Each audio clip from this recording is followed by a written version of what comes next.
Hello friends, नमस्कार।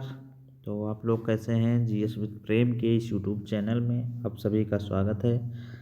तो चलिए आज हम फिर जीएस जीके के इस थ्योरी सेगमेंट के इस जीके जीएस की क्लास में आप लोगों के बीच में लेकर फिर से हाजिर हूँ। ये हमारी छठी क्लास है। जी हाँ, जीव विज्ञान की छठी क्लास आप लोगों के बीच में लेकर हाजिर हैं हम लोग। और इसमें क्या है कि आप लोगों को यहाँ पर थ्योरी सेगमेंट में नोट एमसीक्यू थ्योरी सेगमेंट में यह क्लास कराई जा रही है, जिसमें आपको जो आपके एग्ज़ाम के लिए बहुत ही इम्पोर्टेंट और बहुत ही जो एग्ज़ाम के दृष्टिकोण से इम्पोर्टेंट्स होते हैं, वही चीज़ यहाँ पर हम आपके बीच में लेकर आए हैं। वही वही भी चीज़ यहाँ पे पढ़ाते हैं जो एग्ज़ाम के लिए बहुत इंपॉर्टेंट है, जो एग्ज़ाम हमारे अक्सर पूछे जाते हैं। तो बाकी 5 क्लास अपलोड है, आप लोग हमारे प्लेलिस्ट में जाके जीके जीएस के प्लेलिस्ट में जाके देख सकते हैं हमारी इस यूट्यूब चैनल जीएस विद प्रेम के। तो चलिए आज हम छठी क्लास को लेकर आप लोगों के बीच में हाजिर हूँ। छठी क्लास आप लोग को देखेंगे हमारी इस जीव विज्ञान की छठी क्लास। और जैसा कि आप लोग जानते हैं कि पिछले क्लासों में हमने जैसे कि कोशिका देख लिया है, बाकी शब्दावलियाँ और उन कल्चर्स देख लिए हैं। पोषण मैंने देख लिया, पोषक तत्व के बारे में हम लोगों ने पढ़ चुके हैं। तो और आहार हम लोग जैसे पाचक तत्व के बारे में पढ़ चुके हैं, पाचन तंत्र भी पढ़ चुके हैं। आज हम रक्त खून के बारे में पढ़ेंगे। जी हाँ, खून उनके बारे में जैसे वो होता है, रक्त कणिकाएँ के बारे में पढ़ेंगे। तो चलिए शुरुआत करते हैं, देर ना करते हुए आप लोग हमारे ये चैनल जीएस विद प्रेम की यूट्यूब चैनल से जुड़िए। और बाकी टेलीग्राम पीडीएफ के लिए आप हमारे इस टेलीग्राम चैनल को भी ज्वाइन कर सकते हैं। बाकी कुछ किसी भी क्वेरी के लिए आप मुझे डायरेक्ट मैसेज कर सकते हैं prem@5408 पे। चलिए देर ना करते हुए शुरुआत करते हैं। आज पहले क्लास की शुरुआत करते हैं। जी हाँ, रक्त या खून। रक्त या खून का मतलब आइए मतलब समझते हैं। तो रक्त एक गाढ़ा और चिपचिपा शारीरिक तरल पदार्थ है जो पूरे शरीर में धमनियों, शिराओं, कोशिकाओं में बहता है तथा शरीर के सभी अंगों तक ऑक्सीजन, पोषक तत्व और हार्मोन पहुंचाता है। अपशिष्ट उत्पादों जैसे कार्बन डाइऑक्साइड को शरीर से बाहर निकालने में मदद करता है। जी हाँ, तो यहाँ हम लोगों ने देख लिया कि रक्त जो है एक गाढ़ा चिपचिपा शारीरिक तरल पदार्थ है जो पूरे शरीर में धमनियों, शिराओं और कोशिकाओं में बहता है और शरीर के सभी अंगों में ऑक्सीजन, पोषक तत्व और हार्मोन पहुंचाता है। अपशिष्ट उत्पादों जैसे कार्बन डाइऑक्साइड को शरीर से बाहर निकालने में मदद करता है। कौन? हमारा रक्त। तो ये है इसके रक्त की परिभाषा हो गई। इसे आप लोग याद रखेंगे। अगला हम लोग देखेंगे, रक्त का जो अध्ययन होता है उसे हेमेटोलॉजी कहा जाता है। जी हाँ, इसे आप लोग याद रखिएगा, कई बार एग्जाम में पूछ लिया जाता है। यह एक तरल संयोजी ऊतक, लिक्विड कनेक्टिव टिश्यूज है। जी हाँ, यह एक तरल संयोजी ऊतक है। और रक्त का पीएच मान जो है 7.4 होता है, जो कि क्षारीय होता है। जी हाँ, रक्त का पीएच मान 7.4 होता है, जो कि क्षारीय होता है। कई बार एग्जाम में पूछा गया हमारे।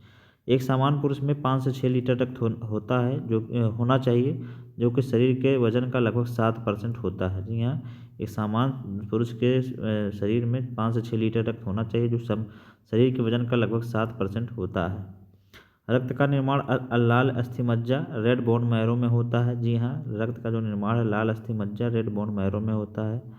रक्त के घटक की बात करें, जी हाँ, तो इसमें प्लाज्मा, इसकी संख्या 55% के लगभग होती है। रक्त का तरल भाग, इसका रंग पीला होता है। प्लाज्मा में 92% जल होता है। इसमें फाइब्रिनोजेन प्रोटीन होती है, यह रंगहीन होता है। और फाइब्रिनोजेन सहित प्रोटीन प्लाज्मा को सीरम कहते हैं। तो यहाँ हम लोगों ने देखा, रक्त के बारे में पढ़ा। उसके बाद प्लाज्मा, जो कि इसका प्लाज्मा होता है पार्ट, उसके बारे में पढ़ा। तो यहाँ जो है इसकी संख्या जो है 55% के लगभग होती है रक्त में प्लाज्मा की मात्रा। और रक्त का तरल भाग होता है, इसका रंग हल्का पीला होता है। और प्लाज्मा में 92% जल होता है। जी हाँ, प्लाज्मा जो है 92% जल होता है। और इसमें फाइब्रिनोजेन प्रोटीन पाया जाता है, इसे आप लोग याद रखेंगे। यह रंगहीन होता है। और फाइब्रिनोजेन रहित प्रोटीन प्लाज्मा को सीरम कहते हैं। जी हाँ, जिसमें फाइब्रिनोजेन नहीं होता है उसे सीरम कहा जाता है। अब हम लोग देखेंगे अगला, रक्त कणिकाएँ। रक्त कणिकाओं के बारे में चर्चा करेंगे, जिसे ब्लड सेल्स कहते हैं। इनकी संख्या 45% होती हैं या 3 प्रकार की होती हैं। जी हाँ, रक्त कणिकाएँ जो हैं ब्लड सेल्स, इनकी संख्या 45% या 3 प्रकार की होती हैं, जिसमें रेड ब्लड कार्पस्किल्स, जी हाँ आरबीसी, वाइट ब्लड कार्पस्किल्स और प्लेटलेट्स, ये 3 प्रकार की रक्त कणिकाएँ होती हैं। आइए इनकी तीनों के बारे में हम लोग पढ़ेंगे, यहाँ पर विस्तार से देखेंगे। पहले हम देखेंगे रक्त कणिकाएँ। जी हाँ, ब्लड सेल्स, इसे एरिथ्रोसाइट्स भी कहा जाता है। जी हाँ, इसे एरिथ्रोसाइट्स भी कहते हैं। इसमें इनका जीवन काल 120 दिन का होता है। जी हाँ, बहुत इंपॉर्टेंट है कि पूछा जाता है। और आरबीसी का जो कब्रिस्तान या प्लीहा स्प्लीन तिल्ली को कहा जाता है। जी हाँ, आरबीसी का कब्रिस्तान जो है इसे प्लीहा या स्प्लीन तिल्ली को कहते हैं, इसे आप लोग याद रखेंगे। प्लीहा जो है शरीर का ब्लड बैंक भी इसे कहा जाता है। जी हाँ, प्लीहा को या स्प्लीन को शरीर का ब्लड बैंक भी कहा जाता है, इसे आप लोग याद रखेंगे। संख्या की बात करें तो मेल में 55 लाख प्रति घन मिलीमीटर होता है, फीमेल में यह 45 लाख प्रति घन मिलीमीटर होता है। तो ये हमारी रक्त कणिकाओं की आरबीसी की संख्या जो होती है इसमें। अगला हम लोग देखेंगे कि आरबीसी प्रभावित होने पर मलेरिया तथा एनीमिया रोग हो जाता है। जी हाँ, आरबीसी जब मलेरिया और एनीमिया के रोग में आपका आरबीसी ही प्रभावित होता है। रेड ब्लड कॉर्पस्कल्स, तो यहाँ हम लोगों ने रेड ब्लड कॉर्पस्कल्स के बारे में जाना, इसका जीवन काल 120 दिन। और आरबीसी का कब्रिस्तान जो होता है स्प्लीन या प्लीहा होता है, इसे आप लोग याद रखेंगे। और प्लीहा को शरीर का ब्लड बैंक भी कहा जाता है। इस और संख्या की बात करें तो पुरुषों के शरीर में 55 लाख और महिलाओं के शरीर में 45 लाख प्रति घन होते हैं। और आरबीसी जो होते हैं मलेरिया और एनीमिया को प्रभावित होने से कम होता है, इसे आप लोग याद रखेंगे। अगला हम देखेंगे नोट्स के रूप में कि एक आरबीसी में जो केंद्रक नहीं पाया जाता है, लेकिन ऊँट और लामा में पाया जाता है। जी हाँ, ऊँट और लामा दो ऐसे जानवर हैं जिसमें केंद्रक पाया जाता है, इसे आप लोग याद रखेंगे। अगला देखेंगे ऊंचाई पर रहने वाले लोगों के अंदर ऑक्सीजन की मात्रा कम होती है तथा आरबीसी की संख्या ज़्यादा होती है। यहाँ जो ऊंचाई पर रहते हैं, आप लोग देखते होंगे कि ऊंचाई पर रहने वाले लोग ज़्यादातर मतलब उनके अंदर खून की संख्या ज़्यादा होती है, तो आप देखेंगे कि वहाँ पर उनके अंदर जो है ऑक्सीजन की मात्रा कम होती है तथा उनकी आरबीसी की संख्या ज़्यादा होती है। तो यहाँ आप लोग जैसे जो ऊँचे क्षेत्र हैं वहाँ पर देखेंगे उनके शरीर पे, जैसे कि आप जम्मू कश्मीर हो गया या लद्दाख हो गया या अरुणाचल प्रदेश हो गया, तो यहाँ के लोगों को देखेंगे कि मतलब उनके शरीर जो है ज़्यादातर लाल टाइप का रहता है। मतलब इसे थोड़ा सा इसे मारेंगे तो देखिएगा एकदम बहुत गोरे होते हैं और लाल भी तुरंत हो जाते हैं, क्योंकि उनके शरीर में ऑक्सीजन की मात्रा थोड़ा कम होती है लेकिन आरबीसी की संख्या ज़्यादा होती है। अगला देखेंगे कि आरबीसी में हीमोग्लोबिन वर्धक पाया जाता है जो ऑक्सीजन का परिवहन करता है। जी हाँ, आरबीसी में जो है हीमोग्लोबिन वर्धक पाया जाता है जो ऑक्सीजन का परिवहन करता है। और आरबीसी की असमान वृद्धि को पॉलीसाइथेमिया कहते हैं। जी हाँ, आरसीबी की जब असमान वृद्धि मतलब जब ज़रूरत से ज़्यादा आपके शरीर में हो जाता है तो इसे पॉलीसाइथेमिया कहते हैं। और हीमोग्लोबिन में फेरस धातु पाई जाती है। जी हाँ, हीमोग्लोबिन में फेरस धातु पाई जाती है। पढ़हरित क्लोरोफिल Mg2+2 पाया जाता है। इसमें पढ़हरित जो क्लोरोफिल है मैग्नीशियम के रूप में पाया जाता है, इसे भी आप लोग याद रखेंगे। तो यहाँ हम लोगों ने आरबीसी के बारे में इतने पॉइंट पढ़ लिए। अब हम लोग चलेंगे अगला पॉइंट डब्ल्यूबीसी। जी हाँ, डब्ल्यूबीसी के बारे में पढ़ेंगे।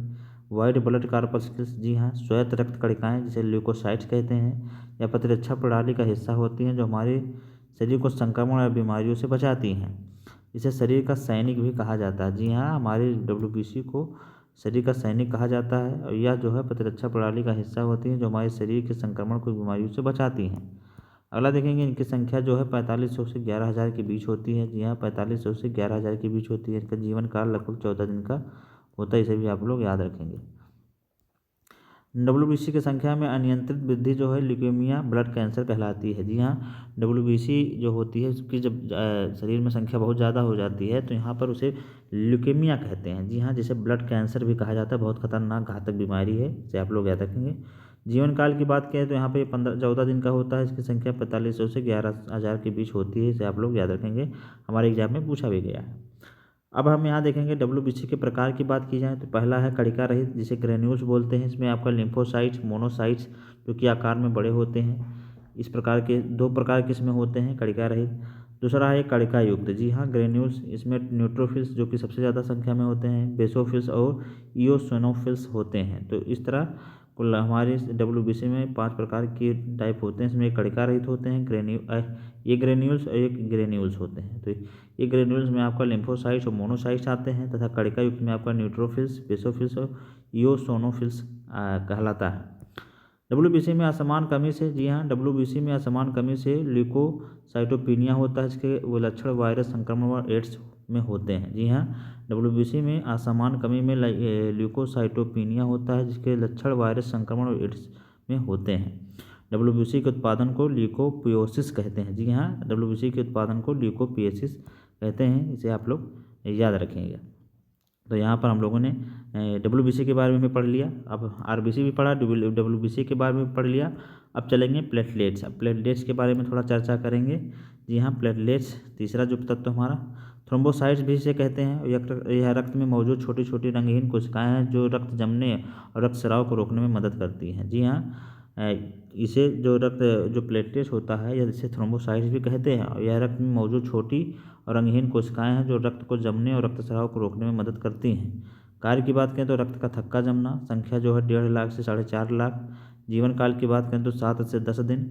डेंगू प्लेटलेट्स जो रोग होता है इसी के वाहक होते हैं। जी हाँ, डेंगू में जो होता है प्लेटलेट्स कम हो जाता है, आप लोग जानते होंगे, और इसका जीवन काल 7 से 10 दिन होता है। इसकी संख्या 1.5 लाख से 4.5 लाख होती है। तो इसे अभी आप लोग याद रखेंगे। अब आइए हम देखते हैं रक्त समूह के बारे में थोड़ा चर्चा करेंगे। जी हाँ, ब्लड ग्रुप, इसकी खोज कार्ल लैंडस्टीनर ने की थी 1902 में। इसका निर्धारण एंटीजन से होता है। एंटीजन आरबीसी की सतह पर पाया जाने वाला प्रोटीन है। आरबीसी में एंटीजन ए और एंटीजन बी पाया जाता है। जी हाँ, एंटीजन बी पाया जाता है। जी हाँ, यहाँ पर देख रहे हैं आरबीसी में जो है एंटीजन ए एंटीजन बी पाया जाता है, इसे आप लोग याद रखेंगे। ब्लड ग्रुप जो होता है एंटीजन और एंटीबॉडी। जी हाँ, ब्लड ग्रुप बराबर एंटीजन है एंटीबॉडी। आइए अब हम लोग इसे देखते हैं। रक्त समूह के बारे में देखा है, इसे खोज कार्ल लैंडस्टीनर ने 1902 में किया था और इसका निर्धारण एंटीजन से होता है, इसे भी आप लोग याद रखेंगे। तो यहाँ पर हम थोड़ा देख लेते हैं कि ब्लड ग्रुप है, यहाँ पर ये ब्लड ग्रुप है, और बाकी एंटीजन और एंटीबॉडी जो कि किसमें कौन सा एंटीजन और कौन सा एंटीबॉडी पाया जाता है। तो यहाँ पर हम लोग देखेंगे कि ए ब्लड ग्रुप में आपका ये एंटीजन होता है, इसमें बी एंटीबॉडी पाई जाती है, तो इसे आप लोग याद रखेंगे। तो यहाँ हमने देखा कि ये ब्लड ग्रुप में आपका ए एंटीजन तथा बी एंटीबॉडी पाई जाती है। वही बी ब्लड ग्रुप में आपका बी एंटीजन होता है और इसमें एंटीबॉडी ए के रूप में पाया जाता है। तीसरी बात करें ए और बी ब्लड ग्रुप में, तो इसमें ए या बी एंटीजन पाया जाता है और इसमें एंटीबॉडी नहीं होता है, तो निल होता है यहाँ पर। चौथा देखेंगे ओ ब्लड ग्रुप की बात करें तो इसमें एंटीजन नहीं होता है, लेकिन एंटीबॉडीज में ए और बी के रूप में होता है, तो इसे आप लोग याद रखेंगे। कभी कभी यहाँ से भी हमारे एग्जाम में क्वेश्चन पूछ लिया जाता है कि कौन से ब्लड ग्रुप में कौन सा एंटीजन या एंटीबॉडी पाया जाता है। तो यहाँ पे आपको यही याद रखना है कि ए बी में आपका बी निल होता है और प्लस ओ के ग्रुप में आपका ए निल होता है, बस इतना आपको याद रखना है।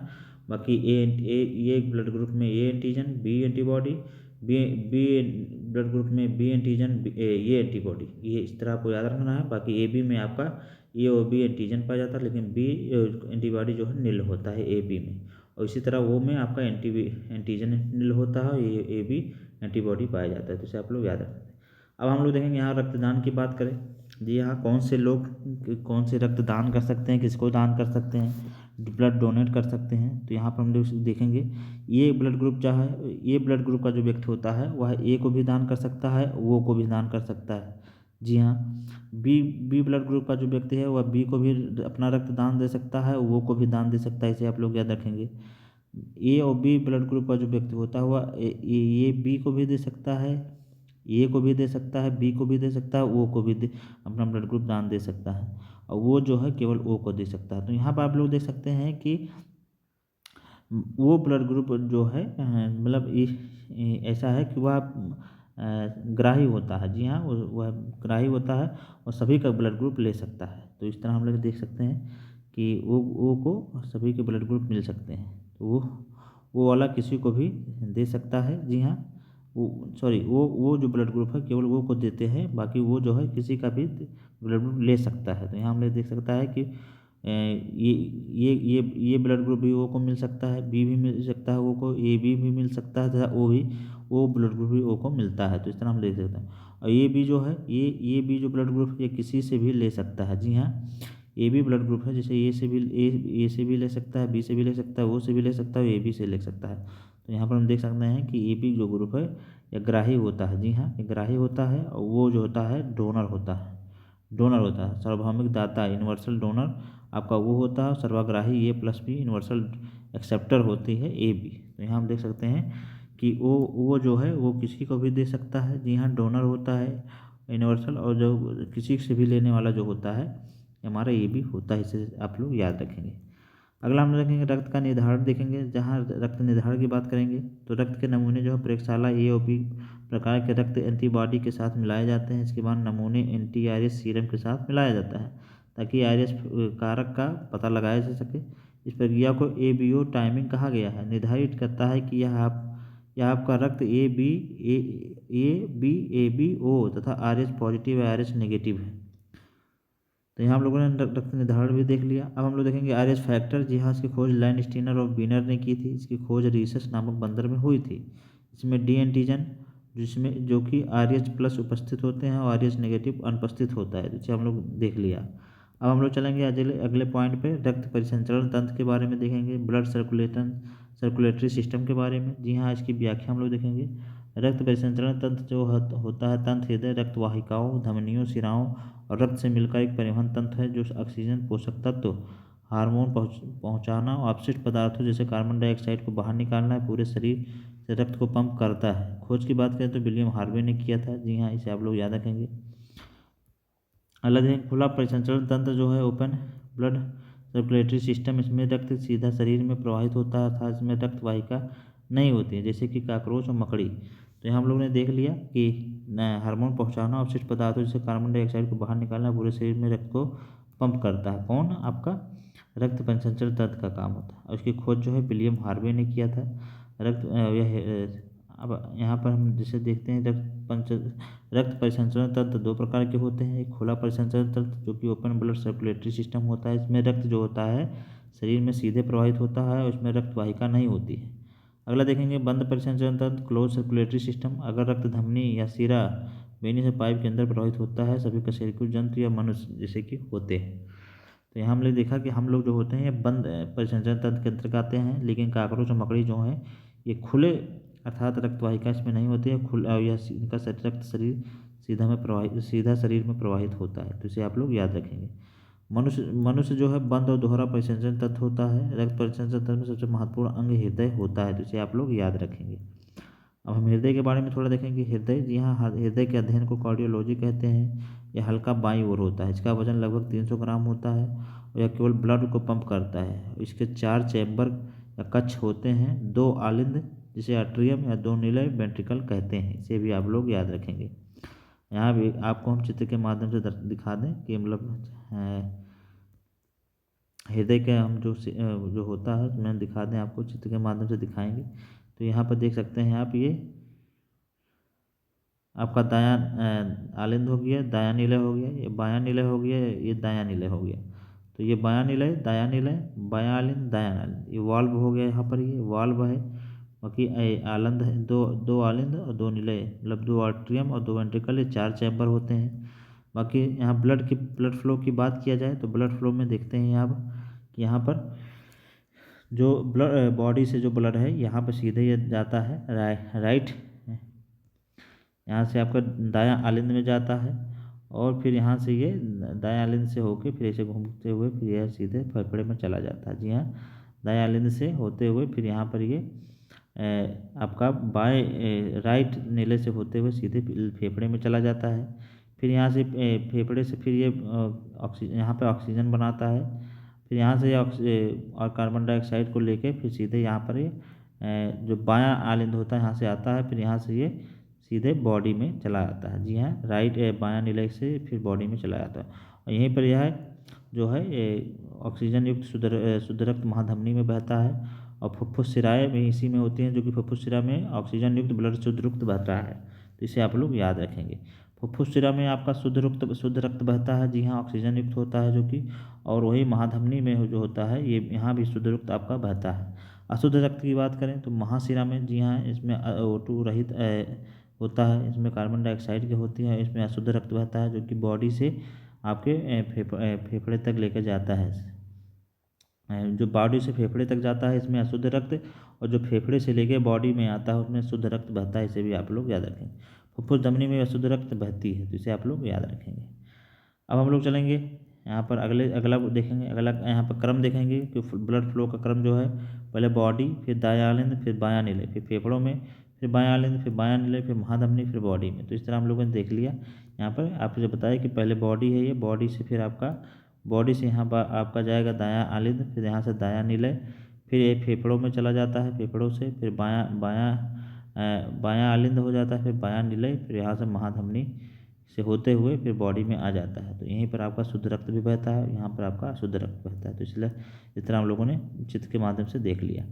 अगला हम लोग देखेंगे कि हृदय के राइट साइड में अशुद्ध ऑक्सीजन रहित रक्त प्रवाहित होता है। हृदय के राइट साइड में बाएं चरण में ऑक्सीजन रहित रक्त प्रवाहित होता है और हृदय के लेफ्ट साइड में शुद्ध ऑक्सीजन युक्त रक्त प्रवाहित होता है। जी हाँ, जिधर हृदय की जो लेफ्ट साइड में शुद्ध ऑक्सीजन युक्त रक्त प्रवाहित होता है, इसे भी आप लोग याद रखेंगे। अब हम लोग धमनी पर बारे में पढ़ेंगे। जी हाँ, धमनी जो कि आर्टरी बोलते हैं, रक्त को हृदय से दूर ले जाती है। जी हाँ, रक्त को हृदय से दूर ले जाती है। यहाँ पर आप लोग देख सकते हैं धमनी के रक्त को हृदय से दूर ले जाती है। जी हाँ, रक्त को हृदय से दूर ले जाती है, रक्त को हृदय से दूर लेकर जाती है। तो इसे आप लोग देख रहे हैं यहाँ पर। अगला हम लोग देखेंगे धमनी का जो काम है, यह रक्त को हृदय से दूर ले जाती है। यह एक रक्त वाहिका होती है जो कि हृदय में ऑक्सीजन युक्त रक्त को शरीर के बाकी हिस्सों तक पहुँचाती है और धमनी में शुद्ध रक्त बहता है। जी हाँ, धमनी में शुद्ध रक्त बहता है, इसे भी आप लोग याद रखेंगे। लेकिन फुफ्फुस धमनी में अशुद्ध रक्त बहता है, एक अपवाद है, इसे भी आप लोग याद रखेंगे। रक्त दबाव अधिक होता है, इसकी दीवारें मोटी होती हैं, यह भी इसे याद रखिएगा। अब हम लोग शिरा की बात करेंगे, वेंस। जी हाँ, रक्त वाहिकाएँ जो शरीर के विभिन्न अंगों में ऑक्सीजन रहित रक्त को वापस हृदय में लाती हैं, उन्हें शिरा कहते हैं। वह रक्त वाहिकाएँ जो शरीर के विभिन्न अंगों से ऑक्सीजन रहित रक्त को वापस हृदय में लाती हैं, उन्हें शिरा कहते हैं। मतलब इसमें कार्बन डाइऑक्साइड होता है, उनकी दीवारें जो है पतली होती हैं और कम दबाव वाली होती हैं। शिरा में अशुद्ध रक्त ज़्यादा बहता है। जी हाँ, और फुफ्फुसीय शिरा में शुद्ध रक्त बहता है, यह भी एक अपवाद है। तो यहाँ हमने देखा ऊपर देखा था कि यहाँ पर फुफ्फुस धमनी अपवाद थी, जहाँ पर अशुद्ध रक्त बहता है, और यहाँ पर फुफ्फुसीय शिरा जो है शुद्ध रक्त बहता है, ये भी अपवाद है। तो इस तरह हम लोग याद रखेंगे। अगला हम लोग देखेंगे एससीए नोड्स। जी हाँ, एससीए नोड्स जो कि सिनो अरिकुलर नोड से कहा जाता है, हार्ट बीट को इसे हार्ट बीट, इसे पेसमेकर कहते हैं। जी हाँ, ये हार्ट बीट जो इसी के थ्रू होता है, इसे शरीर का पेसमेकर भी कहा जाता है। अगर हृदय की धड़कन लगातार नहीं चल रही है तो कृत्रिम पेसमेकर का उपयोग करते हैं और उसमें लिथियम आयन बैटरी का उपयोग करते हैं, इसे भी आप लोग याद रखिएगा। अगला हम लोग देखेंगे कि एक बार जो है रक्त जो है 70 ml रक्त पंप करता है और 1 मिनट में हृदय जो है 70 × 72 बराबर 5040 ml लगभग 5 लीटर पंप करता है। तो यहाँ पर हमने देख लिया कि 1 मिनट में हृदय जो है 70 बार धड़कता है और इसमें 70 × 72 लगभग 5000, मतलब एक बार में रक्त 70 ml। जी हाँ, एक बार में रक्त 70 ml पंप करता है और 1 मिनट में अगर 72 बार आपका दिल धड़कता है तो आप 70 × 72 बराबर 5040 ml रक्त जो है 5 लीटर पंप 1 मिनट में पंप करता है। तो इसे आप लोग याद रखेंगे। रक्तदाब मापने के लिए स्पिग्नोमेनोमीटर का प्रयोग करते हैं, जैसे ब्लड प्रेशर। सिस्टोल संकुचन जो कि 120 नॉर्मल होता है, डायस्टोल जिसे प्रसरण कहते हैं 80 होता है, इसे भी आप लोग याद रखेंगे। जब हम भी लोग बीपी नापते हैं तो उसमें देखते होंगे कि डॉक्टर लिखता नहीं है, जैसे कि लिखेगा 80, 120 या 90, 130। तो यहाँ पर ये जो पहले जो होता लिखा जाता है डायस्टोल होता है। जी हाँ, 80, इसका नॉर्मल रेंज जो है 80 होता है, और दूसरा होता है साइस्टोल जो कि 120, इसका नॉर्मल रेंज होता है। तो इसे आप लोग याद रखेंगे। अगला देखेंगे रक्तदाब मापने के लिए ब्रेकियल धमनी का उपयोग करते हैं। जी हाँ, ब्रेकियल धमनी का प्रयोग रक्तदाब मापने के लिए होता है, इसे भी आप लोग याद रखेंगे। अगला हम देखेंगे विश्व का पहला हृदय प्रत्यारोपण। जी हाँ, हृदय ट्रांसप्लांट जो है 3 दिसंबर 1967 में क्रिश्चियन बर्नार्ड ने साउथ अफ्रीका में किया था। जी हाँ, 3 दिसंबर 1967 में क्रिश्चियन बर्नार्ड ने साउथ अफ्रीका में किया। और भारत की बात करें तो भारत में पहली बार डॉक्टर वेणुगोपाल जो कि एम्स में 1994 में किया था। जी हाँ, तो इसे आप लोग याद रखेंगे। अब हम लोग यहाँ देखेंगे कि कौन से किसमें कितने चैम्बर होते हैं। तो मनुष्य में 4 चैम्बर होते हैं। जी हाँ, पक्षी में भी 4 चैम्बर होते हैं, मेढक में 3 होते हैं, सांप में 3 होते हैं, काकरोच में 13 होते हैं, मछली में 2 होते हैं, केचुए में 4 चैम्बर होते हैं। तो इस तरह हम लोगों ने देख लिया। यहाँ से एग्ज़ाम पूछा भी गया हमारे एग्ज़ाम में, शायद ये जूनियर असिस्टेंट या आर में आया भी था, केचुए में कितने चैम्बर होते हैं। तो यह PCS में आया था कहीं, याद नहीं आ रहा है, लेकिन आया था किसी एग्जाम में, बहुत इंपॉर्टेंट क्वेश्चन है, तो इसे आप लोग याद रखेंगे। अगला हम देखेंगे ब्लड क्लॉटिंग एजेंट का रक्त का थक्का जमाने वाले कारक हैं। जी हाँ, ब्लड क्लॉटिंग एजेंट जो है रक्त का थक्का जमाने वाले कारक हैं, और रक्त का थक्का थ्रोम्बिन और फाइब्रिनोजेन मिलकर जमाते हैं। जी हाँ, विटामिन के की वजह से। हिपेरिन रक्त का थक्का बनाने के विरुद्ध कार्य करती है। जी हाँ, हिपेरिन जो है रक्त का थक्का बनाने के विरुद्ध कार्य करती है, और 1 यूनिट ब्लड में 350 ml होता है। जी हाँ, 1 यूनिट जो ब्लड होता है और 350 ml होता है, इसे भी आप लोग याद रखेंगे। अब यह 4 सेंटीग्रेड तापमान पर संरक्षित रह सकता है, 4 सेंटीग्रेड तापमान पर संरक्षित रह सकता है, इसे भी आप लोग याद रखेंगे। तो इस तरह आज की क्लास खत्म हुई। आप लोगों को कैसा लगा आप लोग ज़रूर बताएं। अब चलिए हम लास्ट में आपसे 3 क्वेश्चन पूछेंगे, इसका आंसर आप लोग को देना है। तो इसका आंसर इसका हम लोग सवाल है कि हृदय के अध्ययन को क्या कहा जाता है? Cardiology, hepatology, psychology, myology. अगला सवाल देखेंगे, विश्व में पहला हृदय प्रत्यारोपण किसने किया था? Christian Barnard, doctor Venugopal, William Harvey, Bernard Shaw. अगला देखेंगे, काकरोच में कितने चैम्बर होते हैं? जी हाँ, काकरोच में कितने चैम्बर बचे होते हैं? 4, 3, 13, 11। तो इस तरह हम लोगों ने यहाँ पर 3 क्वेश्चन आप लोगों को दिया है, और इसमें आप लोग बताइए कि इसके कौन सा सही आंसर होगा। आप लोग हमारे कमेंट बॉक्स में दीजिएगा। तो आज की क्लास आप लोगों को कैसी लगी, आप लोग हमारे कमेंट बॉक्स में ज़रूर बताएं। ज़्यादा से ज़्यादा लोगों को जोड़ें, ज़्यादा से ज़्यादा लोगों को तो यह क्लास पहुंचाएं। बहुत ही इंपॉर्टेंट क्लास है, केवल एग्ज़ाम के दृष्टिकोण से। आपके किसी भी एग्ज़ाम, इधर भी जितने एग्ज़ाम लगे हैं, यूपी पुलिस हो गया, होमगार्ड हो गया, एसआई हो गया, जूनियर असिस्टेंट की परीक्षाएँ हो गई, लेखपाल हो गया, यूपी SSSC के सारे एग्ज़ाम हो गए, तो इन सभी एग्ज़ामों के लिए रामबाण क्लास है। आप लोग यहाँ से आपको उतना ही पढ़ाया जाएगा जो आपके एग्ज़ाम के लिए पूछा जाता है। तो आप लोग इस क्लास को सुनें, ज़्यादा से ज़्यादा लोगों में शेयर करें और इसका लाभ उठाएं, और इसका नोट्स भी आप लोग बनाएं। बाकी इसकी PDF भी आप लोगों को हमारे टेलीग्राम चैनल पे शेयर कर दी जाएगी। अगर आपको आप लोग हमारे इस टेलीग्राम चैनल को ना ज्वाइन करें तो ज्वाइन कर लें, और ज़्यादा से ज़्यादा लोगों तक शेयर करें, और हमारे इस यूट्यूब चैनल को भी आप लोग सब्सक्राइब कर लिए। तो चलिए फिर हम लोग मिलेंगे एक नई वीडियो में एक नए कंटेंट के साथ। तब तक पढ़ते रहिए, स्वस्थ रहिए, मस्त रहिए। नमस्कार, जय हिंद।